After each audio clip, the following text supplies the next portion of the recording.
Good morning students. Unit 7 यानी कि chapter 7 आपको आज पढ़ाया जाएगा। इसमें चैप्टर का नाम है physiology and injuries in sports. बनावट यह इसमें सबसे पहला टॉपिक है physiology, factor determining component of physical fitness. Physical fitness के जो भी कंपोनेंट हैं उनके ऊपर कौन कौन से फिजिकल फैक्टर हैं जो उनके ऊपर उनका प्रभाव पड़ता है।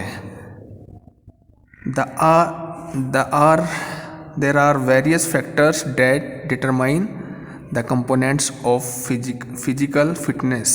फिजिकल फिटनेस के जो कंपोनेंट होते हैं उनके ऊपर कौन कौन से ऐसे फिजियोलॉजिकल फैक्टर जिनका प्रभाव पड़ता है, such as strength, speed, endurance, flexibility etcetera. ये जो फिजिकल फिटनेस के कंपोनेंट हैं इनके ऊपर फिजियोलॉजी का क्या प्रभाव पड़ता है। सबसे पहले फिजियोलॉजिकल फैक्टर्स डिटरमाइनिंग स्ट्रेंथ। कैसे निर्धारित करता है स्ट्रेंथ को physiological factors. There are various physiological factors, बहुत सारे फिजियोलॉजिकल फैक्टर्स हैं विच डिटरमाइन द स्ट्रेंथ, जो हमारी स्ट्रेंथ को डिटरमाइन करते हैं, निश्चित करते हैं ऑफ एन इंडिविजुअल व्यक्ति की। Number 1, size of the muscles. सबसे पहला हमारा size of the muscles. The strength of the muscles depends upon the size of the muscles. जो हमारी स्ट्रेंथ निर्भर करती है वो हमारी मसल्स के साइज के ऊपर निर्भर करती है। Bigger and larger muscles can produce more force. जितनी बड़ी और लंबी हमारी मसल्स होगी उतनी ज़्यादा फोर्स हमारे अंदर होगा, हमारी मसल्स में होगा। With the help of different methods of strength training. Strength training के बहुत अलग अलग मेथड्स हैं, such as weight training. The size of the muscles can be increase. हम इस अपने मसल्स के साइज को इंक्रीज कर सकते हैं, बढ़ा सकते हैं। एंड स्ट्रेंथ इज इम्प्रूव, और अपनी स्ट्रेंथ को भी इम्प्रूव कर सकते हैं।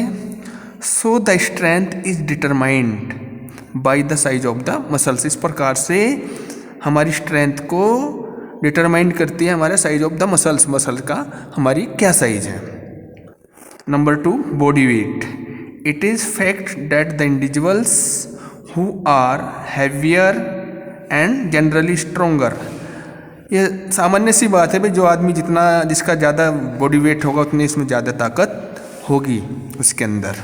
There is a positive correlations between body weight and strength. Strength और बॉडी वेट में सीधा संबंध होता है। जिसके अंदर ज़्यादा बॉडी वेट होगा उसके अंदर ताकत भी उतनी ही ज़्यादा होगी। So body weight also determine, इस प्रकार से बॉडी वेट डिटरमाइन करता है the strength of the individual, व्यक्ति की स्ट्रेंथ को। नंबर 3, मसल कंपोजिशन यानी कि मसल की बनावट। Each muscles consist 2 types of muscle fibre. प्रत्येक मसल्स 2 प्रकार के मसल फाइबर से बनी होती हैं। फास्ट ट्विच मसल फाइबर, जिनको हम वाइट मसल फाइबर भी कहते हैं, and slow Twitch muscle fibres, slow Twitch muscle fibre जिनको हम रेड फाइबर भी कहते हैं। The muscles which have more percentage of fast Twitch muscle fibres. अगर हमारे मसल के अंदर फास्ट ट्विच मसल फाइबर ज़्यादा है, कैन प्रोड्यूस मोर स्ट्रेंथ। इसका मतलब हमारे अंदर ज़्यादा स्ट्रेंथ रहेगी। The percentage of fast Twitch muscle fibre, the percentage of fast Twitch muscle fibre and slow Twitch fibres is genetically determined. ये जो मसल फाइबर होते हैं दोनों तरह के, ये हमारी जेनेटिकली निर्भर होते हैं, हमारी जीन्स पर निर्भर होते हैं। And can not be change, हम इनको चेंज नहीं कर सकते थ्रू ट्रेनिंग के द्वारा, प्रशिक्षण के द्वारा। The percentage of these fibres determines the strength of a person.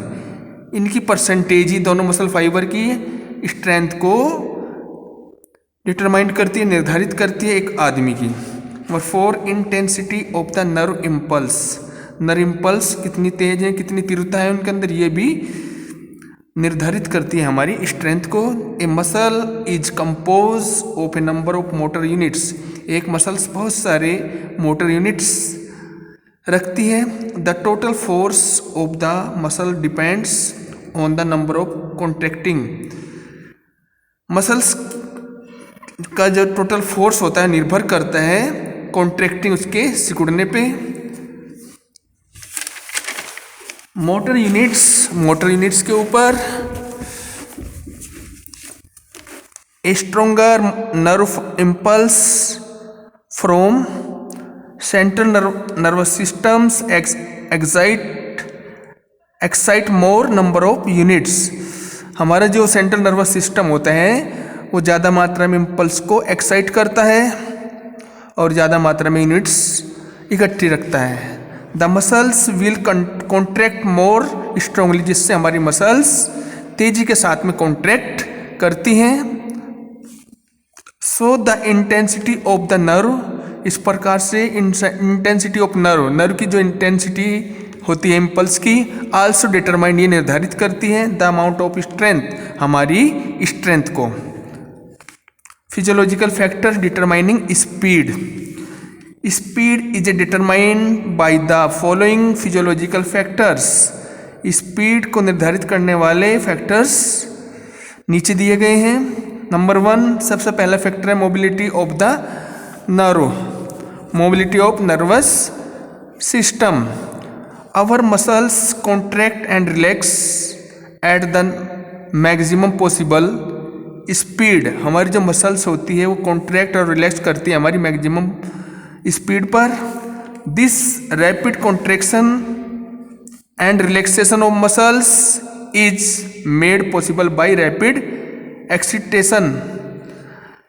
हमारी मसल्स की जो कॉन्ट्रैक्ट करने की स्पीड है या रिलैक्सेशन की स्पीड है वो निर्भर करती है रैपिड एक्साइटेशन पर and inhibition of the concerned motor centres, जो उससे संबंधित मोटर सेंटर्स हैं उनके ऊपर ये निर्भर करती है।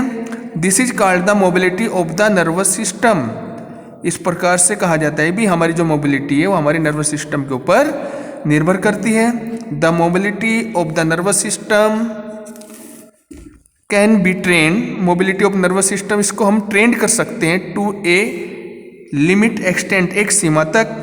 Speed is determined to a great extent, इस प्रकार से हम अपनी स्पीड को एक निश्चित सीमा तक ही बढ़ा सकते हैं बाय ये जेनेटिक फैक्टर, क्योंकि ये जेनेटिक फैक्टर्स होते हैं। Number 2, muscle composition.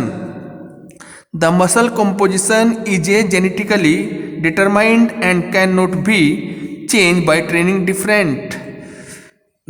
Muscle composition genetically determined होते हैं हमारे and can not be change, हम इनको चेंज नहीं कर सकते बाय ट्रेनिंग, प्रशिक्षण के द्वारा। Different muscles of the body have different percentage of fast Twitch. विभिन्न प्रकार की मसल्स विभिन्न प्रकार के परसेंटेज रखती है ऑफ फास्ट ट्विच फाइबर की। सो डिफरेंट पार्ट्स, इस प्रकार से विभिन्न भाग ऑफ द बॉडी, शरीर के, हैव डिफरेंट स्पीड, विभिन्न प्रकार की स्पीड रखते हैं, स्पीड की परफॉर्मेंस रखते हैं। नंबर 3, एक्सप्लोसिव स्ट्रेंथ, विस्फोटक शक्ति। Every quick and expensive movement, प्रत्येक तेज और विस्फोटक जो मूवमेंट होता है, एक्सप्लोसिव स्ट्रेंथ इज नेसेसरी, उसके लिए एक्सप्लोसिव स्ट्रेंथ बहुत जरूरी है। Explosive strength further depends on muscle composition. Explosive strength जो होती है वो निर्भर करती है मसल कंपोजिशन, मसल की बनावट के ऊपर, मसल साइज, मसल के आकार के ऊपर एंड मसल कोऑर्डिनेशन और मसल्स के कोऑर्डिनेशन के ऊपर। This proportion of fibres is genetically, जो प्रोपोर्शन होता है फाइबर्स का जेनेटिकली डिटरमाइंड, जेनेटिकली निर्धारित होता है। This implies that top sprinters have more percentage of fast twitch fibers। जो अच्छे स्प्रिंटर्स होते हैं वो ज़्यादा मात्रा में फास्ट ट्विच मसल फाइबर को रखते हैं, उनके अंदर ये ज़्यादा मात्रा में पाए जाते हैं। Number 4, flexibility. Flexibility also determine the speed to a certain extent. Flexibility भी कुछ सीमा तक हमारी स्पीड को डिटरमाइन करती है, निर्धारित करती है। Extent good flexibility allows maximum range, अच्छी फ्लेक्सिबिलिटी हमें परमिशन देती है, अनुमति देती है मैक्सिमम रेंज ऑफ मूवमेंट, ज़्यादा से ज़्यादा मूवमेंट करने की, विद मच इंटरनल रेजिस्टेंस, जिससे हम ज़्यादा से ज़्यादा मूवमेंट कर सके इंटरनली।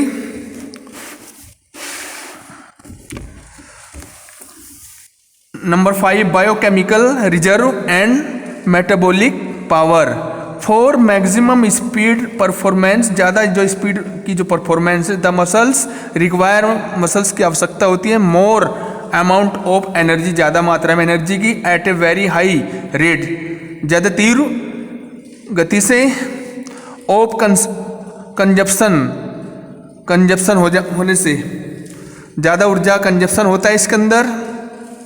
फॉर दिस पर्पज, इस उद्देश्य के लिए, द फॉस्फेजन एडोनेसिन ट्राइफॉस्फेट यानी कि ATP, adenosine triphosphate and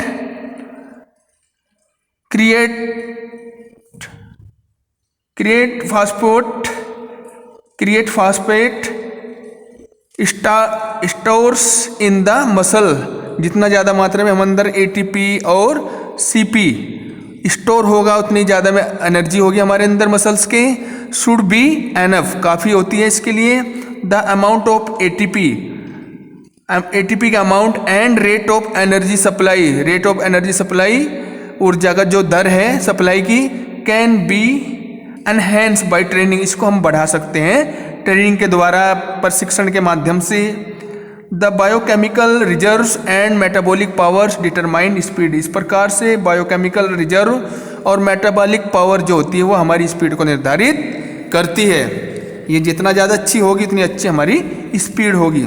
physiological factors determining endurance, physiological factors जो हमारी एंडोरेंस को निर्धारित करते हैं। Endurance is determined by the following factors, endurance निम्नलिखित चीज़ों पर निर्भर करती है।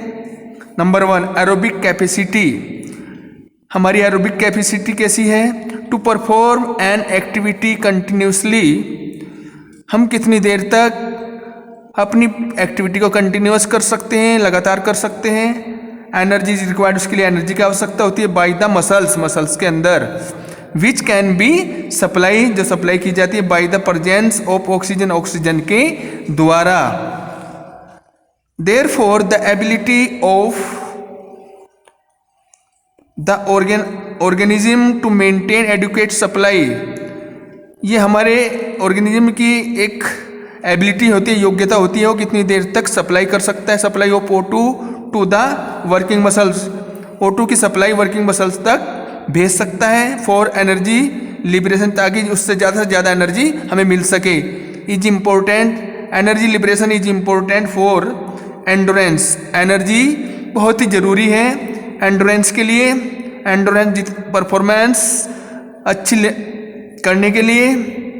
The aerobic capacity depends on the following factors, aerobic capacity निम्नलिखित फैक्टर्स के ऊपर डिपेंड करती है। Number 1 oxygen intake, it is the amount of oxygen, यह वह अमाउंट होती है ऑक्सीजन की which can be taken by the lungs, जो हमारा लंग्स ग्रहण करता है।